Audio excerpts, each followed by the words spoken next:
There's a particular shame that comes from singing out of tune, or being told you've been singing out of tune, or just hearing yourself sound bad.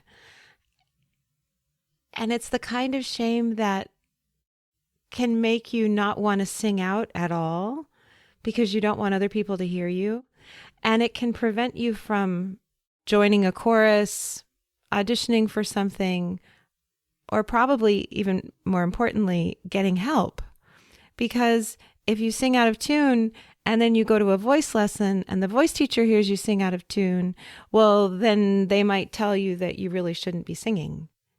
And you don't want to hear that because you really love singing. This is a real fear. This is a real thing. I've made a video training with some really simple exercises that will help you sound better. You can do them on your own. You can do them when nobody else is home to hear you. Not all of them even require you to make a lot of noise. But if you do them, if you make a habit of them, if you make a practice of doing them, you will improve the sound of your voice and you will improve your tunefulness. Because honestly, most singing out of tune comes from bad technique, not because there's something wrong with your brain, you have no talent, God spites you, none of that. Most of singing out of tune is just about how you're using your body. And so I give you exercises you can do in the privacy of your own home and see how they feel, see how they work, and reach out to me and let me know. To get to those exercises, visit my website, mvmusique.com. Right on the homepage, there's a box where you can input your email and I'll send them right to you.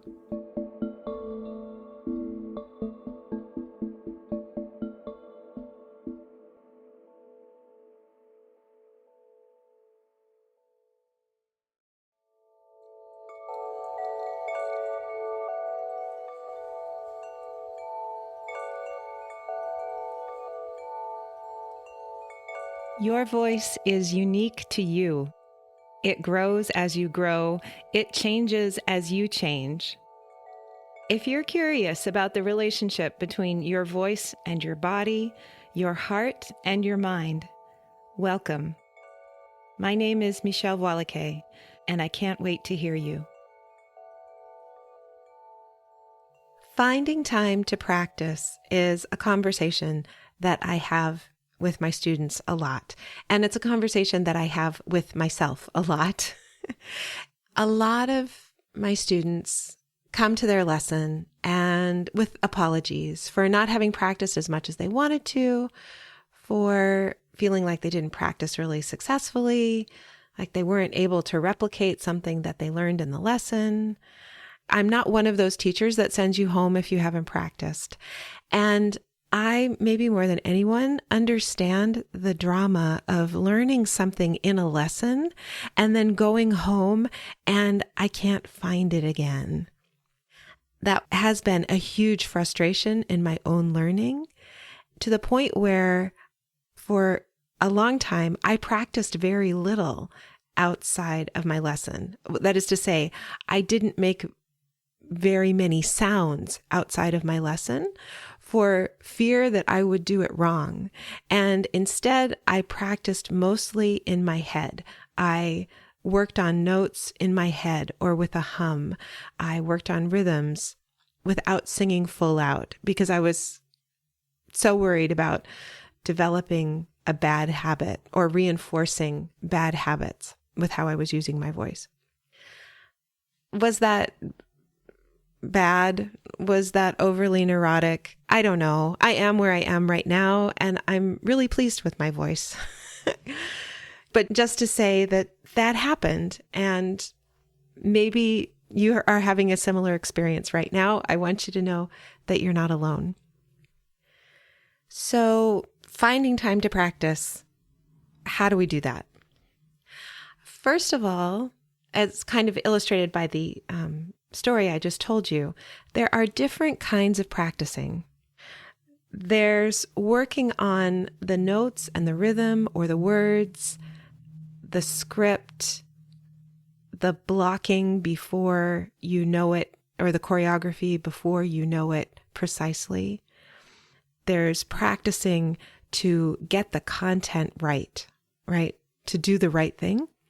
And then there's a kind of practicing that's in your imagination, which is focused on not so much the content, but getting the vibe right. How am I being? How am I holding myself? How am I breathing, even without making sound, as I'm preparing this piece, whether it's for singing or speaking? And those different kinds of practice require different levels and different kinds of focus. So when you're trying to learn notes, rhythms, words, and you need the script, the sheet music in front of you, you really can't multitask and do that successfully. You can't drive a car, or you ought not to drive a car and try to look at sheet music or your script at the same time, right? It's focused attention. You maybe want a quieter environment. You're more sensitive to what's going on around you. In order to make progress with that kind of learning, you need more focus. And there's a lot of practice that doesn't require that level of focus. For example, repeating something you've already learned. So going over something in your head, or singing out loud, a section of a song that you have a handle on, and you're just repeating it to sort of get it in your bones. The same is true for the lines of a play you're trying to memorize or sections of a presentation. There comes a point when you don't need the paper anymore, and you can go for a walk and just run through it in your head. Similarly, with reviewing, blocking, or choreography, to refresh your memory or test your memory. See, do you really have it? Also, getting a general idea of how a song goes. So listening to it over and over and over. This is really good in the car, right? And you can sing along to it, but don't kid yourself that you're learning in this with the same level of focus that you would be learning if you were sitting down at home with the sheet music, or doing this in a quieter environment. Lots of people learn music without ever looking at sheet music. That's fine. I don't mean to privilege sheet music over reading music over learning by ear. That's not what this is about. I mean, there's a lot of good practicing. There's a lot of good progress you can make with a piece of music or a speech piece while you're doing other things. One of those, too, is spending time in your imagination, figuring out who the character is, if this is, for a play or a musical theater piece. Or I kind of think it's true for any piece of music that there's a character there to investigate. But if that doesn't make sense to you, don't worry about it. But there's also spending time in your imagination to figure out who you need to be in order to present this piece. What are you going to be wearing? Where is this going to happen? Who's going to be there? And who do you need to be? What larger self do you need to embody to present this to whomever you're presenting it to? And I'm saying a larger self because new songs, new speeches, new plays, new characters, all of those enlarge ourselves, our own self. Remember, your whole self is the instrument. The things that you work on become part of you. As you're learning a new thing, a new piece, it's becoming part of you. And when you have it learned, you will be a larger and different person than the person who you were before. And spending time in your imagination, thinking about, who does that person need to be? Who do I need to be? Who am I going to be once this is a part of me, is really useful and feels like daydreaming. It kind of is daydreaming. And you can do that anywhere. And I tell you, it really does help with note and rhythm learning and memorization and all of those other things. Because the more you can imagine who you're going to be doing this, the more real that possibility becomes. If you're looking at a piece of music, for example, and you really like it, but in your heart, you think there's no way I could ever sing this ever, that thought is really demotivating for learning notes. If you've already decided that you really could never sing this ever, you're not going to practice it. There's no point. You've already decided that you're going to fail if you ever try to do it. So spending time thinking about, well, who do I need to be? Who do I need to become? Who will I become as I learn this? And spending time there in your imagination, you'll find yourself motivated to work on the notes and the rhythms. Another element of practicing that's in the less focus required part is walking around in the shoes you're going to be wearing when you perform the piece, or the pair of pants, or the dress, or the cummerbund, or whatever, how you're going to be attired. If it's at all different from your everyday self, spending time in those clothes, especially in those shoes, because again, the effectiveness of your communication has to do with how well connected you are to the earth. Your shoes have a lot to do with that. So spending time in those clothes, that counts as practice. That counts. Now, if you're sitting here thinking about who you need to be in order to do this thing that you want to do, whether it's singing or speaking, and that's causing you a lot of anxiety, like the first thing that comes up is, oh no, it's something you want to do and it really scares the crap out of you. That's okay. That's good. That's a sign that this is a big growth opportunity. And so there's probably a lot of journaling, a lot of walks, a lot of meditation in your future as you learn this piece, as you incorporate this piece into your being, right? And it can be very helpful to start what is basically a desensitization process for performing the piece.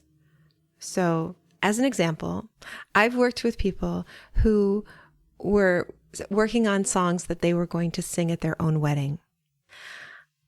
This is high drama. This is really hard to pull off.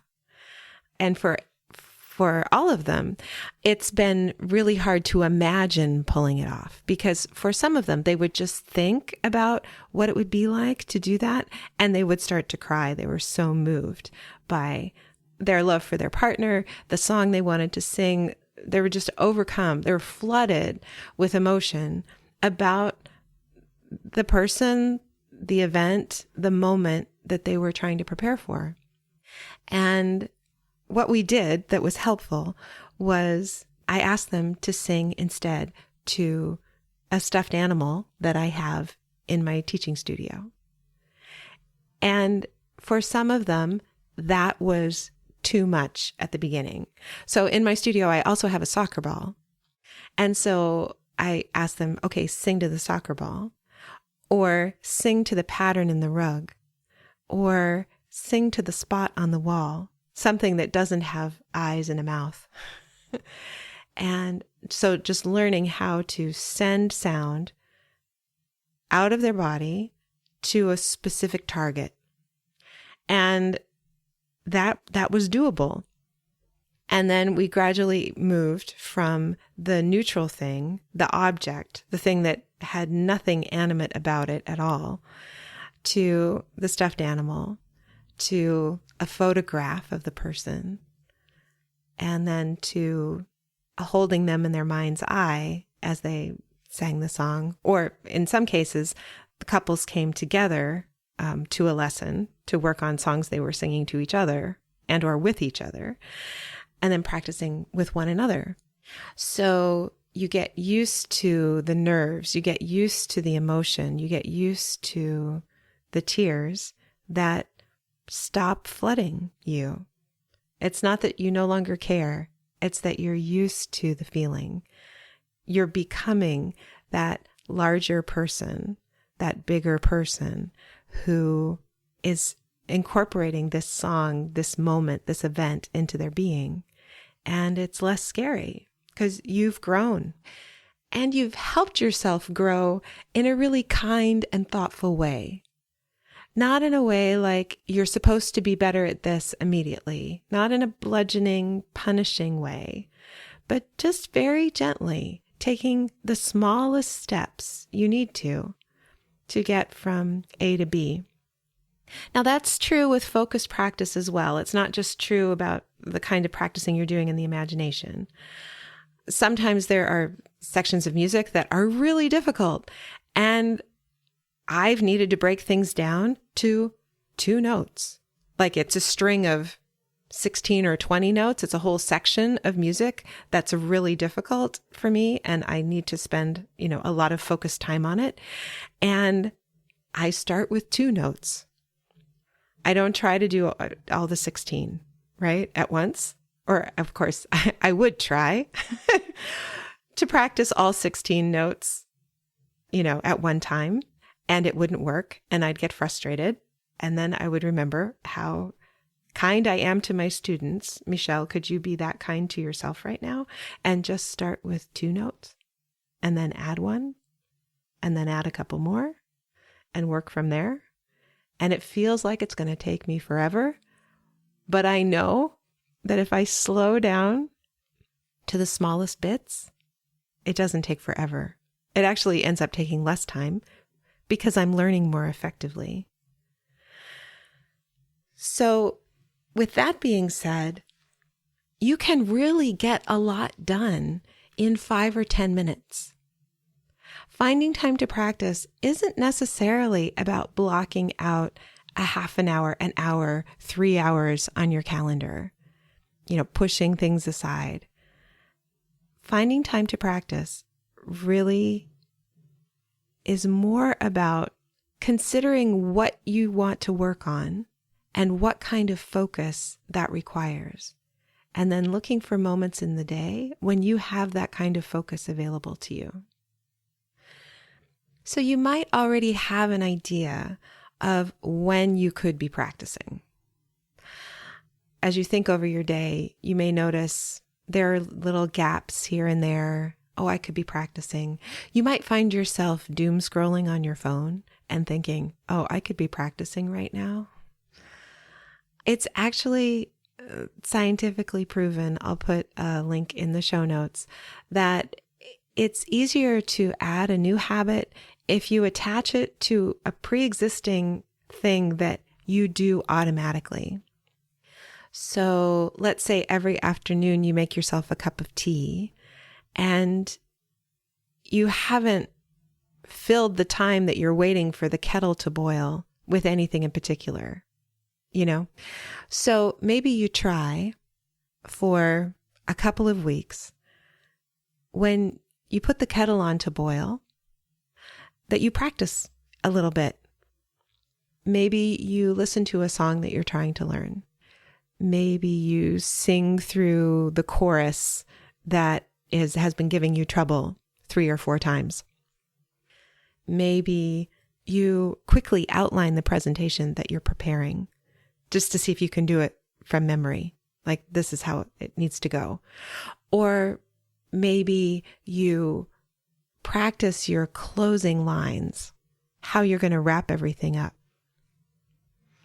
while the kettle's boiling.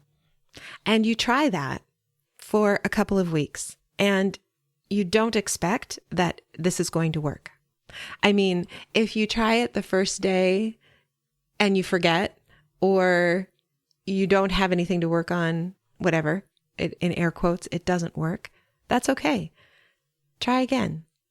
Give it a few tries. Give it, a couple of weeks to see, is this a time when I could get some small good work done on this creative project I've committed to? The important thing is to remember that this is an experiment. You're not only an artist, you're also a scientist, and you're trying to figure out when is the best time for you to do good work. So if it doesn't work, that's fine. Notice why, and you'll probably have another idea of something that would work better. So right now, if you're able, maybe make a list of all of those times you think you could be practicing, times that maybe you already do practice kind of automatically, or you're singing anyway. Notice where all of those happen in your days, in your weeks. Every day doesn't need to be the same. When are those times when you think you could practice? When you look at this list, you probably have way more opportunities in your week to practice than you actually want to practice. You may be coming into this thinking, I would love to practice twice a week, or I would love to spend 20 minutes between my lessons doing something productive on my singing. Of course, maybe I would love to spend more than that, but 20 minutes feels doable. When you add up all the opportunities you have to maybe do something related to singing, you're probably going to wind up with a lot more than twice a week or 20 minutes. And when you consider that practicing who you're being is just as valuable as practicing the notes, you may notice you have way more opportunities than you thought. Now, I don't want you to get the idea that you never have to sit down and focus on learning notes, rhythms, words. Just that you can get a lot done with notes, rhythms, and words in 5 to 10 minutes. And you can get a lot done with who you're being also in 5 to 10 minutes. And if you don't have the focused time, you can still get something done. I think a lot of my students think of practicing as there's nothing else that's happening. It's only highly focused time. And while that is important, that is not all of it.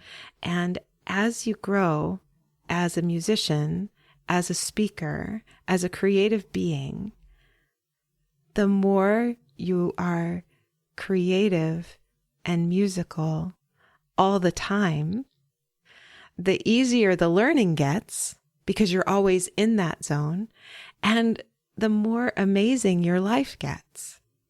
Then this creative part of you is not relegated to a singing lesson once a week or a choir rehearsal here or another thing there. You start thinking like an artist. You start feeling like an artist. And that just makes, I find, everything easier and more fun. Now, I'm a person who needs carrots. I am really good at bludgeoning myself. I'm trying to get less good at bludgeoning myself. You know, the carrot and the stick, what motivates you. And I'm honestly motivated by carrots. So the last few weeks, I decided to revive my practice of meditating every day for at least 30 minutes. And I use an app on my phone that has nice gongs and bings and, dings that will tell me I can decide when I want them to go off in that 30 minutes. And it tracks my streak.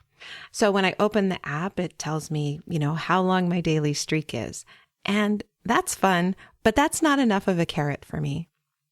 So I got 2 jars and I counted out 100 glass beads, the kind of beads that you use for flower arranging. I found them at a craft store years ago for some project that I no longer remember. Like these were in the garage. I don't even know why I bought them, but there they were.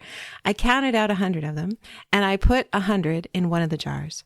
And now every day when I meditate, after I meditate, I move one of the glass beads from the fuller jar to the emptier jar.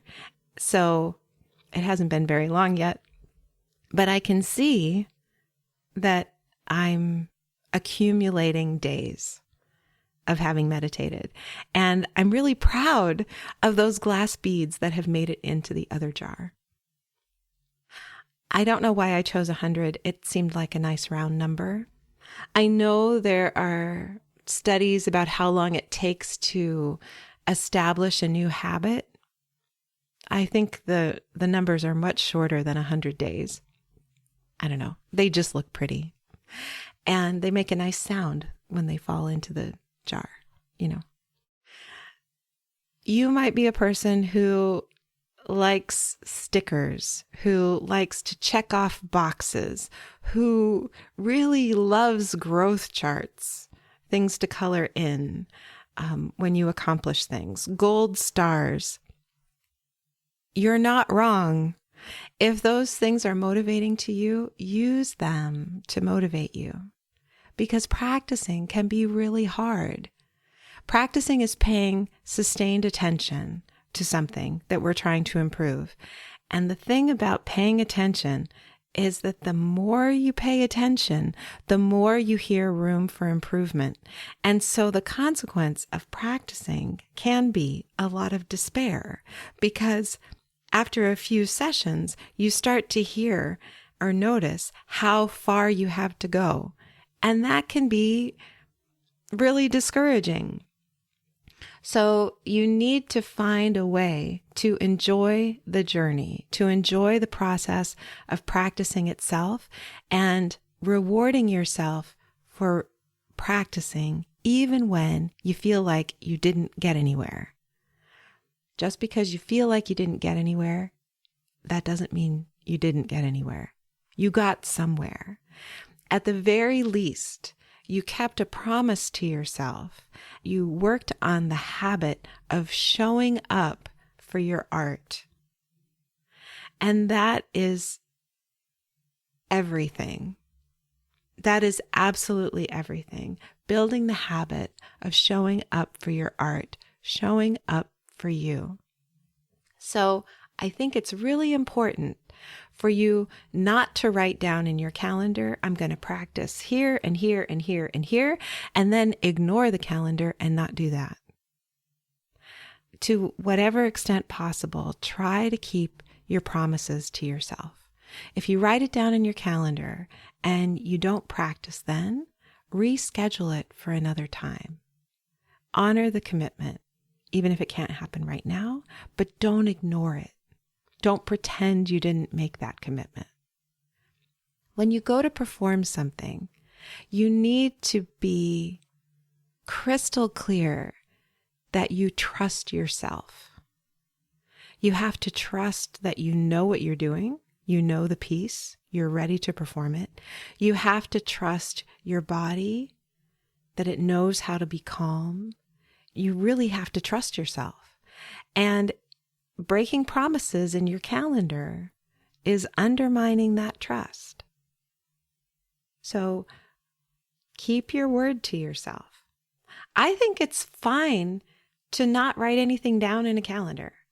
I don't write down my practice times in a calendar.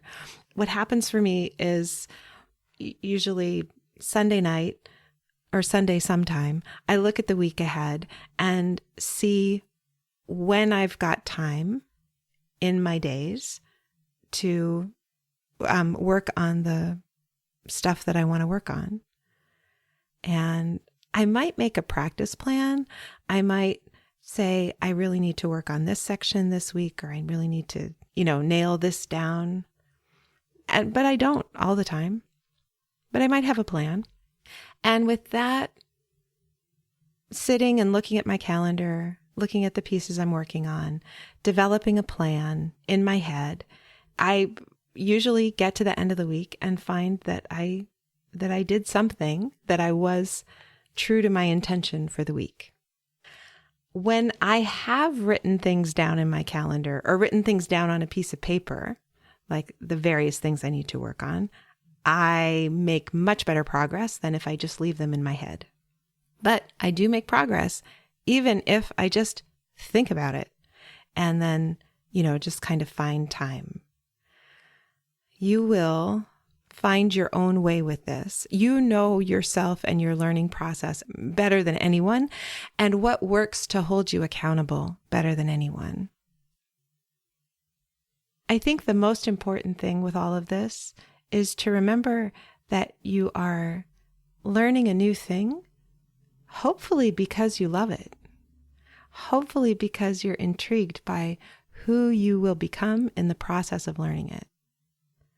So it's important to allow yourself to be guided by joy, to be guided by what lights you up, and to trust that you can do this. This thing that you're drawn toward, this thing that you want to make real in the world, you wouldn't be interested in it if it wasn't at least a little bit possible for you. Okay, so let's try to sum up. Finding time to practice. There are different kinds of practice. There are tasks that require a lot of focus, and there are tasks that require less focus. Decide what you're intending to practice. Does it require more focus, or can you multitask and make progress on it? And then think through your week and maybe make a list of all of the times you have that kind of time available to you. And it's probably way more time than you'd like to be practicing, right? That's great. You've got a ton of opportunities to get a little bit done. Maybe you've got opportunities to get a lot done. Glory, hallelujah. But I'm speaking to the stressed case. And then in the way that works for you, make a commitment to yourself to practice during some of those times. Meet your own goal, whether it's 2 more practice sessions a week than you have now, a certain more minutes than you have now, and make a list, write it in your calendar, make a commitment to yourself that feels doable. And if you can't keep that commitment, reschedule. Don't just abandon it and ignore it. Reschedule it so that you keep your promise to yourself to focus on your art, to spend time with your creative endeavors. I really hope this has been helpful. Do let me know. Send me an email. Thanks so much for listening.